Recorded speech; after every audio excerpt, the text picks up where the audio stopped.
Hello everyone, I'm Fateme Khairi. And I'm Narjas Khiri. Today we will walk you through our project AI-driven multiple omics approach for PCOS subtyping and drug prediction to advance precision women's healthy aging. This work aims to personalize treatment strategies and promote healthy aging in women. Polycystic ovary syndrome or PCOS affects 8 to 13% of women of reproductive age. It is more than a reproductive disorder. It is strongly linked to metabolic dysfunction, hormonal imbalance, and even accelerated aging. As shown in the image, the condition is marked by multiple immature follicles, leading to irregular menstruation, infertility, and long-term health risks. Unfortunately, current treatments follow a one-size-fits-all model and fail to address the biological heterogeneity of PCOS. That's why precision medicine is urgently needed by stratifying patients based on their unique clinical and genetic profiles. PCOS manifests in diverse ways, ranging from sleep issue, acne, and hair loss to infertility, insulin resistance, and mood disorder. Each woman experiences a unique combination of symptoms, making it clear that a one-size. This is where AI-based stratification comes in. By analyzing pattern across clinical and molecular data, we can group the patients into meaningful subtypes and tailor interventions accordingly. Our pipeline began with processing clinical and genetic data. We applied principal component analysis to reduce dimensionality, followed by k-means clustering to identify distinct PCOS subtypes.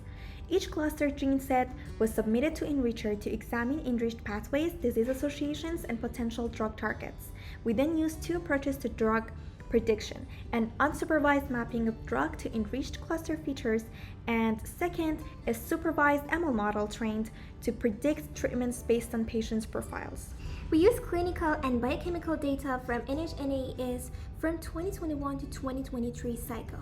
Key features included anthropometric, for example, BMI, biochemical, like glucose, insulin, androgens, and also questionnaire based, like physical activity, depressive symptoms. All these features were standardized using Z scores before clustering. The next step was to stratify PCOS subtypes via unsupervised learning. To uncover hidden PCOS subtypes, we performed PCA followed by k-means clustering where k equal to 3. Cluster separation was validated using ELBO method and silhouette score, and this resulted into 3 clinical and biologically meaningful subtypes. One, a metabolic inflammatory group, and then a cardiometabolic group, and a neuroendocrine active group. Second C cluster 0 had moderate BMI, high androgens, and active lifestyle, suggesting a metabolic inflammatory subtype with possible chronic stress or endocrine dysregulation. Cluster 1 had the highest BMI and insulin levels with low physical activity, representing an obesity-driven cardiometabolic subtype. And Cluster 2 showed the highest glucose levels, low depression, and high activity, indicating a neuroendocrine active profile with atypical metabolite traits. After gene clustering, each gene cluster was submitted to Enricher and matched their clinical phenotypes. Using DrugBank, we mapped potential treatments. As you can see, we have clusters 0, 1, and 2, and we have the representative genes.